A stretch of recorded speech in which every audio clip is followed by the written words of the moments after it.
Assalamualaikum warahmatullahi wabarakatuh. Di sini saya akan menjelaskan fungsi sistem circulatory system. Sebelumnya, perkenalkan nama saya Salwa Amelia dengan NIM PO713203251090. Nah, external and internal carotid artery itu arteri karotik eksternal dan internal pembuluh darah arteri utama di leher yang memasuk darah ke otak, wajah, dan leher. Terus ada juga common carotid artery, di mana itu arteri carotis communis, arteri utama di leher yang bercabang menjadi arteri karotis eksterna dan interna. Ada juga yang brachiocephalic artery, di mana itu arteri besarnya yang bercabang dari aorta dan masuk darah ke lengan kanan dan kepala. Ada juga subclavian artery. Arteri subclavia itu pembuluh darah arteri di bawah tulang selangkah yang memasuk darah ke lengan dan bahu. Ada juga itu bagian pulmonary artery, yang pembuluh darah arteri yang membawa darah miskin oksigen dari jantung ke paru-paru. Terus heart, jantung organ utama dalam sistem peredaran darah yang memompa darah ke seluruh tubuh. Terus itu ada axillary artery, yang pembuluh darah arteri di ketiak yang memasuk darah ke lengan. Ada pula abdominal aorta, bagian dari aorta yang terletak di perut, masuk darah ke organ perut dan kaki.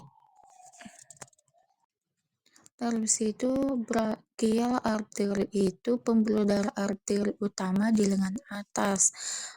Kalau renal artery, pembuluh darah arteri yang masuk darah ke ginjal.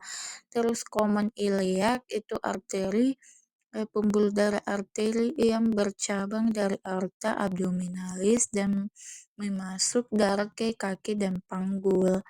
Kalau radial arteri itu pembuluh darah arteri di lengan bawah di sisi bujari.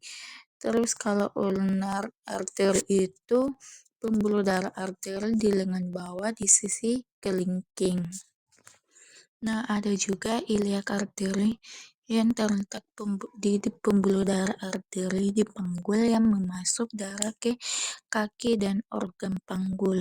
Ada juga di femoral artery itu cabang arteri femolaris yang memasuk darah ke otot paha bagian dalam. Terus femoral artery itu pembuluh darah arteri utama di paha. Kalau popliteal artery, pembuluh darah arteri di belakang lutut. Kalau peroneal artery itu pembuluh darah arteri di tungkai bawah. Kalau posterior tibial artery itu pembuluh darah arteri di tungkai bawah bagian belakang. Terus itu anterior tibial artery itu pembuluh darah arteri di tungkai bawah bagian depan. Ada juga internal jugular vein yang terletak di pembuluh darah balik besar di leher yang mengalirkan darah dari otak, wajah, dan leher.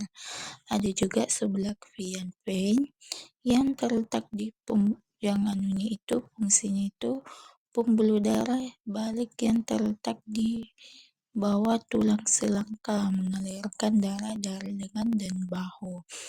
Ada juga axillary vein yang itu pembuluh darah balik di ketiak yang mengalirkan darah dari lengan. Terus vena cava itu pembuluh darah balik terbesar dalam tubuh yang membawa darah dari seluruh tubuh kembali ke jantung. Ada juga pulmonary vein, yang itu pembuluh darah balik yang membawa darah kaya oksigen dari paru-paru ke jantung.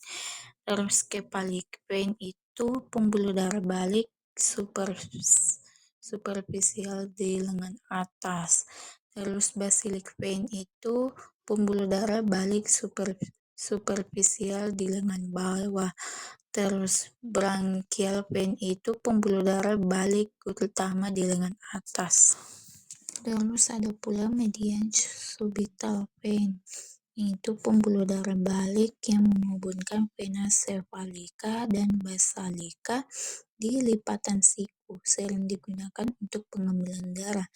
Terus renal vein itu pembuluh darah balik yang mengalirkan darah dari ginjal.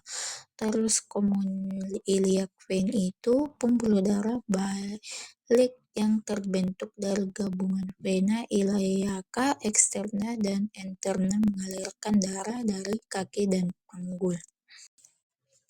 Terus iliac vein itu pembuluh darah balik di panggul yang mengalirkan darah dari kaki dan organ panggul. Kalau femoral vein itu pembuluh darah balik yang menghubungkan vena cephalica dan basalika di lipatan siku dan sering digunakan untuk pengambilan darah. Kalau polyteral vein itu pembuluh darah balik di belakang lutut. Kalau peroneal vein itu pembuluh darah balik di tungkai bawah. Nah, ada pula great saphenous vein yang pembuluh darah balik superficial terpanjang di tubuh, berjalan di sepanjang sisi dalam kaki. Kalau great saphenous vein itu pembuluh darah arteri utama di leher yang masuk. Sekian dari video penjelasan saya, kurang dan lebihnya mohon dimaafkan. Wabillahi wal taufiq wal hidayah. Wassalamualaikum warahmatullahi wabarakatuh.